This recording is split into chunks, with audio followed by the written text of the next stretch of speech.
Hello students, in this video we are going to discuss important terms related to the tangential acceleration and normal acceleration. So last video में हम लोगों ने tangential acceleration निकाल रखा था, that is at is equal to f cos theta over m is equal to dv over dt. ठीक है, और इसका रिलेशन आपको पता है लीनियर एक्सेलरेशन के साथ, that is at is equal to r alpha. ठीक है, और इसका नेट यानी कि टोटल एक्सेलरेशन हम लोग ऑलरेडी निकाल चुके थे with the help of diagram. This is the net resultant. और अगर हम लोग बात करें तो this is root of A square plus of A N square. Clear. अब अगर मैं इस रिजल्टेंट का एंगल की बात करूं तो मान के चलते हैं इसका एंगल है थीटा. ठीक है, तो रिजल्टेंट एंगल क्या बना रहा है? थीटा एंगल बना रहा है. कैसे निकालेंगे? Tan theta is equal to perpendicular upon base, so A T over A N.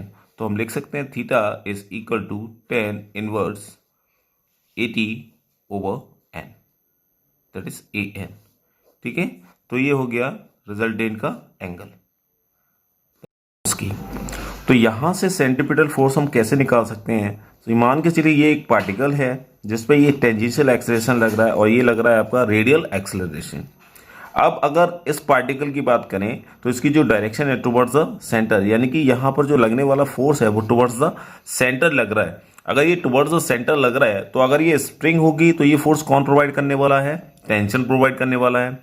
अगर ये कोई बॉडी होती और ये बॉडी इस बॉडी के सपोर्ट में होती लाइक दिस, ये इस तरीके से, ठीक है, तो ये सेंट्रीपिटल फोर्स कौन प्रोवाइड करता? नॉर्मल रिएक्शन प्रोवाइड करता. ठीक है, तो डिफरेंट टर्म्स हो सकते हैं नॉर्मल सेंट्रीपिटल फोर्स के लिए. तो यहां से इस पर लगने वाला जो फोर्स होगा that is force is equal to m a. हमें पता है a is equal to we square upon r. V square upon r क्यों? क्योंकि ये नॉर्मल है, ये हम ऑलरेडी प्रूफ कर चुके हैं. So this is equal to we square upon R. देखें जरा, वी स्क्वायर अपॉन आर. ठीक है, वैल्यू पुट कर दी तो हमें वैल्यू मिल गई F is equal to M B square upon R. So this is what? This is centripetal force. Clear. अब यहां वी को हम रिमूव भी कर सकते हैं. क्यों? क्योंकि हमें वी की वैल्यू पता है. So this is m, v की value r omega square over r. यहां से इसको अगर हम लोग सॉल्व करेंगे तो एफ आ जाएगा M R square omega square upon R. एक आर से एक आर कट गया तो जो एफ की वैल्यू आएगी, so this is M R omega square. अब यहां से आप ओमेगा को भी एलिमिनेट कर सकते हैं क्योंकि ओमेगा की वैल्यू होती है,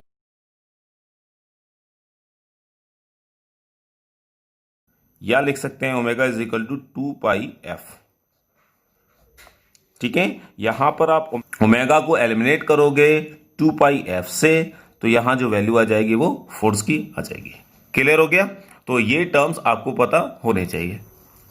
अब हम बात करते हैं बच्चों कॉनिकल पेंडुलम की. So what is conical pendulum? Let's see.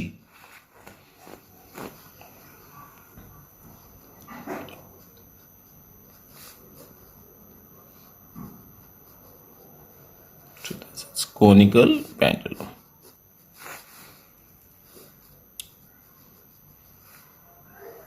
यहां से एक थ्रेड होल्ड किया जिसका लेंथ है एल, एक बॉब लटकाया जिसका मास है एम और इसको इस तरीके से घुमाया जा रहा है. तो ये एक सर्कुलर पाथ गेन करेगा लाइक दिस. ठीक है, कुछ एंगल बनाएगा थीटा.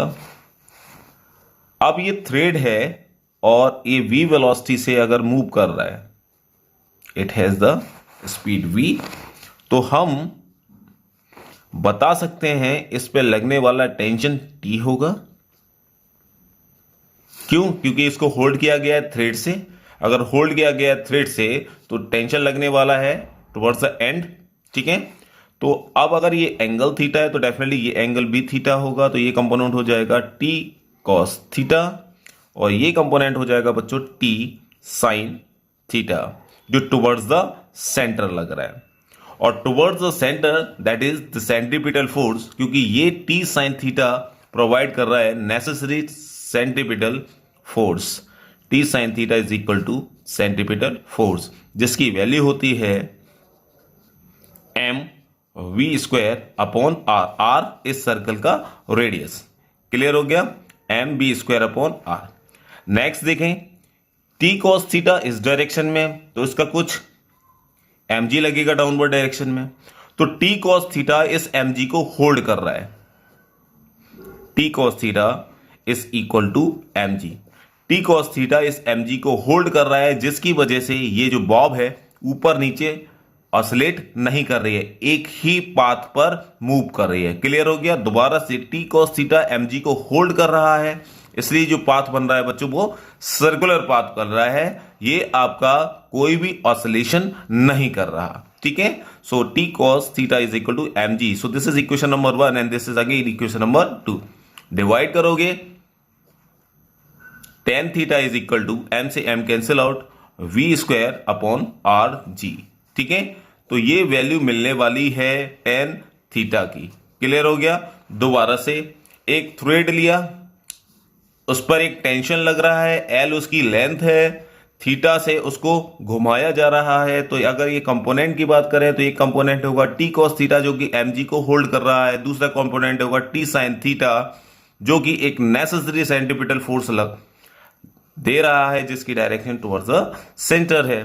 तो यहां से F C is equal to M B square upon R, दोनों इक्वेशन को डिवाइड किया, then we will get tan theta is equal to we square over R G. Okay, देखें इसको बच्चों। हो गया बच्चों? अब हम बात करते हैं tangential acceleration and normal acceleration से रिलेटेड कुछ इंपॉर्टेंट पॉइंट्स की। Okay, so let's see. Point number first, if A N, और लिख सकते हैं रेडियल, ठीक है, क्योंकि इसकी डायरेक्शन अलोंग द रेडियस ही होती है। तो हम लोग लिख सकते हैं A R is equal to 0 and A T is also equal to 0। इसका क्या मतलब है? आपका अगर ए आर भी 0 है, यानी कि अब नॉर्मल एक्सेलरेशन 0 है और टेंजेंशियल एक्सेलरेशन 0 है, तो कौन सा मोशन होगा? हम बता सकते हैं this is uniform translatory motion. तो ये कंडीशन किसको रिलेट करती है? यूनिफॉर्म ट्रांसलेटरी मोशन को। अगर ए एन या ए आर इक्वल टू 0 है और टेंजेंशियल एक्सेलरेशन भी 0 के बराबर है, तो ये कंडीशन होगी यूनिफॉर्म ट्रांसलेटरी मोशन। एग्जाम्पल के तौर पे माने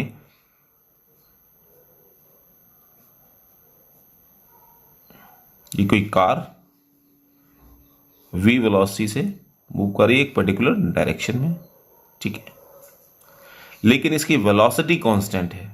अगर इसकी वेलोसिटी कांस्टेंट है तो हम लोग लिख सकते हैं tangential acceleration is equal to 0।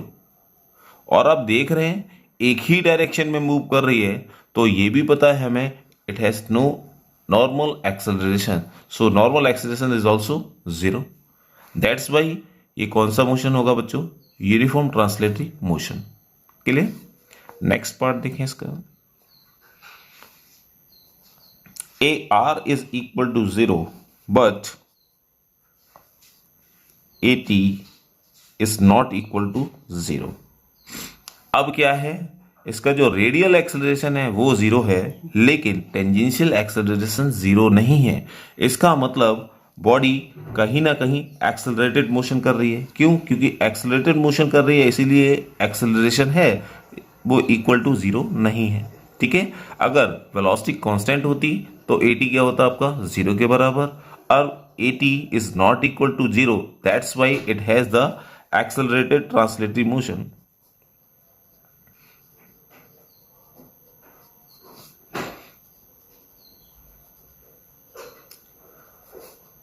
Accelerated translatory motion, got it? यानी कि ये कार यहां पर v रफ्तार से चल रही थी, इसकी वेलोसिटी कांस्टेंट थी, that's why at is equal to 0।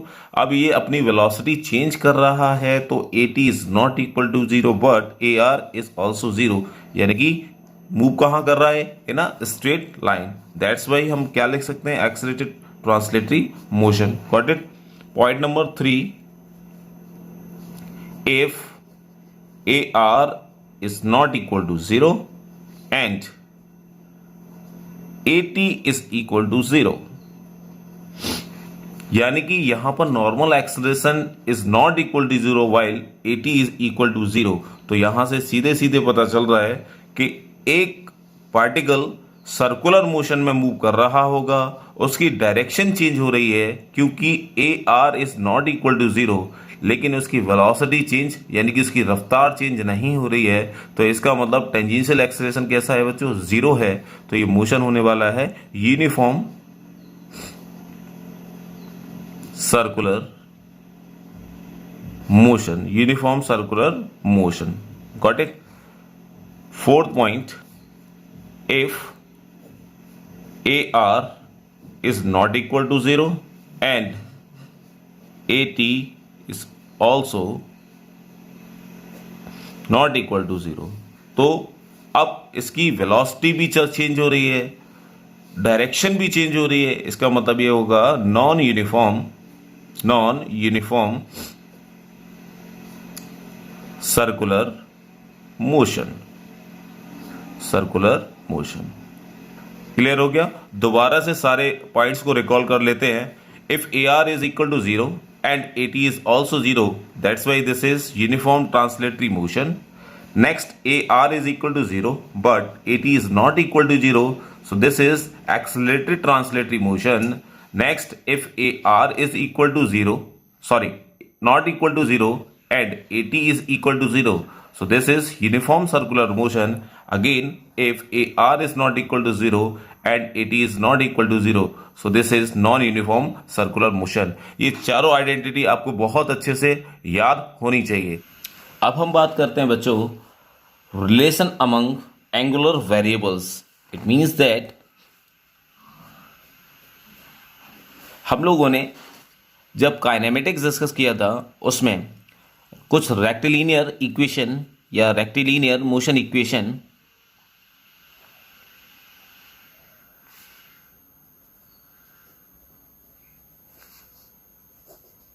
For constant acceleration already discuss कर रखे हैं, आप सभी जानते हैं। So this is equal to V is equal to U plus AT, V square is equal to U square plus 2AS, S बराबर UT plus half AT square, and for nth this is equal to U plus A/2 2n minus 1।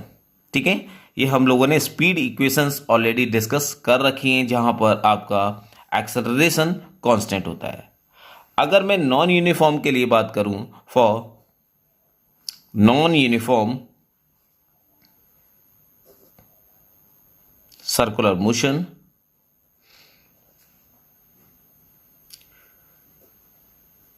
यहां जो angular acceleration है वो क्या होता है बच्चों, constant होता है।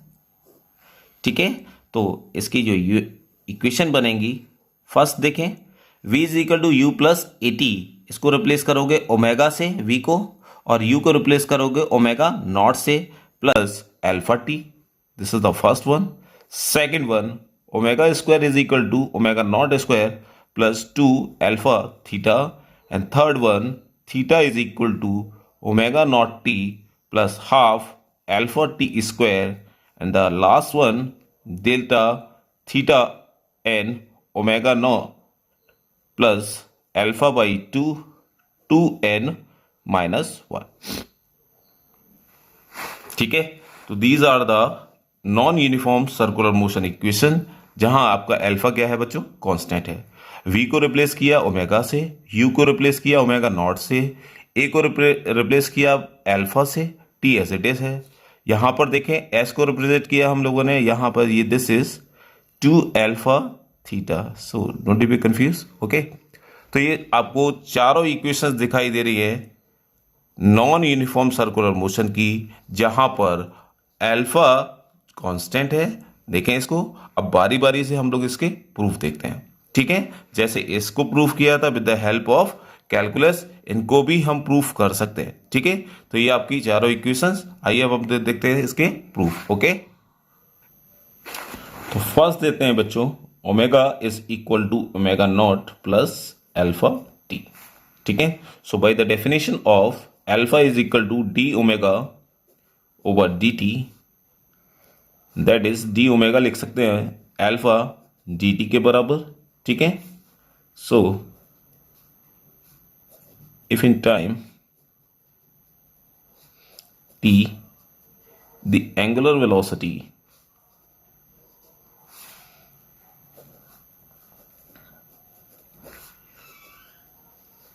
change from omega naught to omega, so this is initial angular velocity and this is final angular velocity. After that, integrating on both sides with limit omega naught omega d omega is equal to 0 to 2 alpha dt. Got it. अब आप integrate करना जानते हैं, आप integrate करेंगे, omega आएगा, limit रखेंगे omega minus omega naught, alpha constant है, टी का इंटीग्रेट करो, डी टी का इंटीग्रेट करोगे टी आएगा, इसको रिप्लेस करोगे टी से, so this is T, so omega is equal to omega not plus alpha T, so this is the result. ठीक है, सिमिलरली इक्वेशन नंबर सेकेंड अगर हम लोग प्रूव करें तो देखें इसको, this is the first one, now the second one, omega is equal to D theta over D T. Clear, D theta over D T, इसको हम लोग लिख सकते हैं omega is equal to omega not plus alpha T, और dt से हम multiply करते हैं तो ये इक्वल हो जाएगा थीटा के dt, this is omega naught dt plus alpha t dt। ठीक है, is equal to d theta. Taking integration on both side, तो इसको इंटीग्रेट करोगे omega naught dt plus alpha t dt, alpha constant a constant is equal to integration of d theta. Clear हो गया। अब यहां पर हम लिमिट्स की बात करें तो अगर मैं टाइम की बात करूं, this is 0 to t, clear, और इसमें बात करूं so this is 0 to theta, तो ये भी टाइम क्या होगा 0 to theta, sorry 0 to t. अब ये हो जाएगा omega naught into t plus alpha t square by 2, क्योंकि यहां टी डी टी है, t square by 2 is equal to theta, so this is theta is equal to plus half alpha t square, so this is the second equation। ठीक है, देखें इसको, हो गया बच्चों। अब थर्ड इक्वेशन आप खुद से प्रूफ करके देखिए, करना क्या है, इक्वेशन 1 और 2 से इसको नाम दे देते हैं इक्वेशन 1 और इक्वेशन नंबर 2। इससे आप t को एलिमिनेट करो, और जैसे ही आप t को एलिमिनेट करोगे इसकी वैल्यू यहां पर पुट कर दीजिएगा, उसके बाद आपको इक्वेशन थर्ड मिल जाएगी, that is omega square is equal to omega naught square plus 2 alpha theta. ठीक है, बस आपको t को एलिमिनेट करना फ्रॉम इक्वेशन नंबर 1 एंड 2, तो आपको इक्वेशन नंबर थर्ड मिल जाने वाली है। क्लियर, चलिए आप इसको खुद से करके देखिएगा। ओके, अब हम नेक्स्ट टॉपिक की तरफ मूव करते हैं। नेक्स्ट है बच्चों सेंट्रीफ्यूगल फोर्स।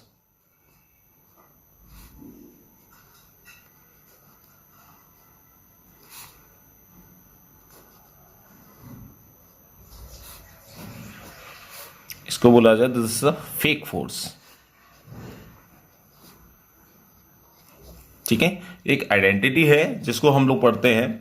सेंट्रीपिटल फोर्स को एनालाइज करने का बहुत आसान तरीका है, this is the circular path. ये कोई पार्टिकल है या कोई बॉडी है जो कि सर्कुलर पाथ पर मूव कर रही है। ठीक है,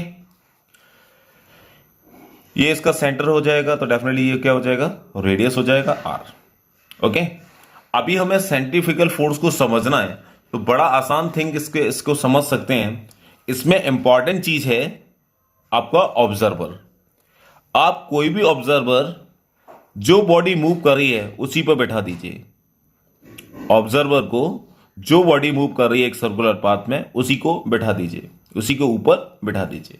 ठीक है, यहां पर मान के चलिए इसी बॉडी के ऊपर ऑब्जर्वर बैठा हुआ है। अगर ऑब्जर्वर बैठा हुआ है तो ऑब्जर्वर के रेस्पेक्ट में ये जो बॉडी है वो कैसे रहने वाली है, रेस्ट पर रहने वाली है, ये सभी जानते हैं। ठीक है, अब इस ऑब्जर्वर को क्या फील होगा, टेंशन लग रहा है टुवर्ड्स द सेंटर, एंड इसको रियलाइज होगा कि इसके अपोजिट डायरेक्शन में एक फोर्स एक्ट कर रहा है। Got it. दोबारा से, ऑब्जर्वर जो कि मूविंग ऑब्जेक्ट के ऊपर बैठा हुआ है उसको एनालाइज करेगा, वो फील करेगा इस सेंटर की तरफ, क्योंकि ये थ्रेड है, इस पर एक टेंशन एक्सर्ट कर रहा है और मेरे जस्ट अपोजिट डायरेक्शन में एक फोर्स काम कर रहा है। तो अगर मैं इसकी एफवीटी लूं तो एफ इज इक्वल टू किसके बराबर होगा, टेंशन के बराबर होगा। Got it. तो ये फोर्स ही बच्चों सेंट्रीफ्यूगल फोर्स है। This is called centrifugal force is equal to t, और इसकी जो वैल्यू होती है वो mv² अपॉन आर के ही बराबर होती है। क्यों? इसका रीजन है क्योंकि ये जो टेंशन है वो क्या प्रोवाइड कर रहा है, नेसेसरी सेंट्रीपिटल फोर्स, जिसकी डायरेक्शन टुवर्ड्स द सेंटर होती है। तो यहां पर लगा mv² अपॉन आर, ये है वैल्यू f, तो f बराबर क्या हो जाएगा, mv² अपॉन आर। ठीक है, तो ये आपका जो t है एक्ट कर रहा है एज अ सेंट्रीपिटल फोर्स, क्योंकि बॉडी का इंटेंशन ऑफ मोशन होता है बच्चों बाहर की तरफ। अगर आप किसी भी थ्रेड को से किसी ऑब्जेक्ट को घुमाओगे और थ्रेड को रिलीज कर दीजिए तो बॉडी एक्सर्ट करेगी बच्चों बाहर की तरफ। क्लियर हो गया? तो यहां से सेंट्रीफ्यूगल फोर्स को समझना बेहद आसान है। कोई भी मूविंग ऑब्जेक्ट के ऊपर ऑब्जर्वर को बिठा दीजिएगा। जब ऑब्जर्वर एनालाइज करेगा कि वो बॉडी के साथ रेस्ट पर है और जो उसका टेंशन है वो टुवर्ड्स द सेंटर लग रहा है और जो फोर्स है वो एक्सर्ट हो रहा है बाहर की तरफ, that is t is equal to f की वैल्यू है mv² अपॉन आर। ठीक है, so this is tension is equal to mv² over r. So this is nothing but centrifugal force. Got it. अब अगर मैं नेक्स्ट टॉपिक की बात करूं, so this is really very important terms, that is circular motion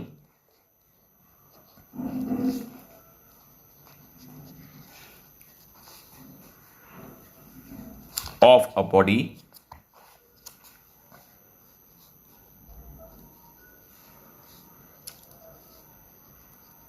inside a vertical drum.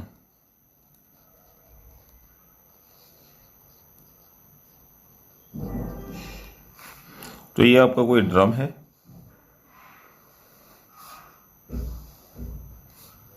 ये आपका कोई drum, ठीक है, जिसका रेडियस आर है, दिस द रेडियस आर। ठीक है, इसको एंगुलर वेलोसिटी ओमेगा से घुमाया जा रहा है। Got it. यहां पर कोई एक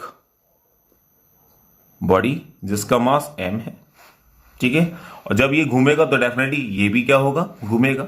अब इस सरफेस और इस बॉडी के बीच में एक कोफिशिएंट ऑफ फ्रिक्शन वर्क कर रहा है, that is mu. Clear?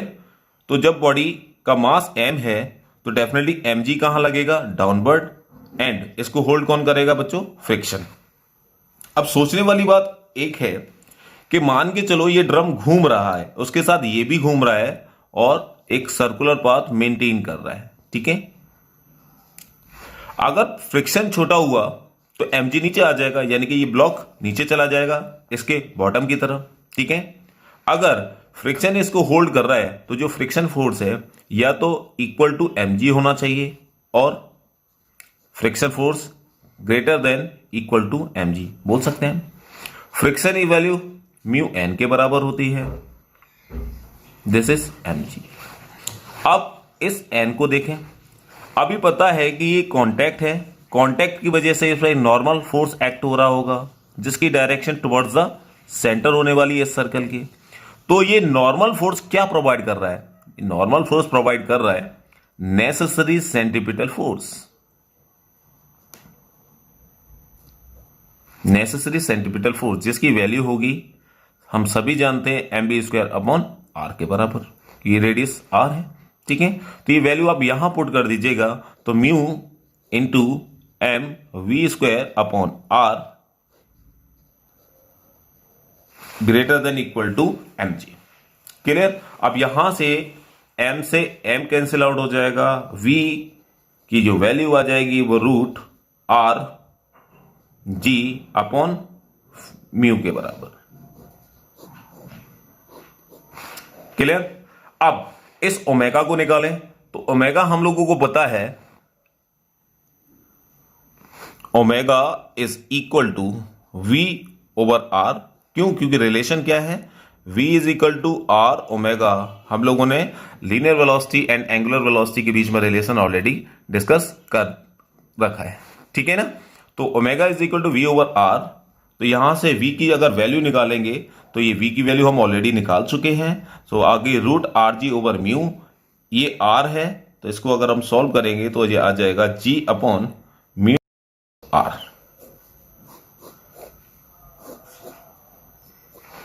Clear. अब इंपॉर्टेंट टर्म्स की तरफ ध्यान दें। अगर ये ओमेगा की जो वैल्यू है, ओमेगा की जो वैल्यू है अगर इस वेलोसिटी से ज्यादा है,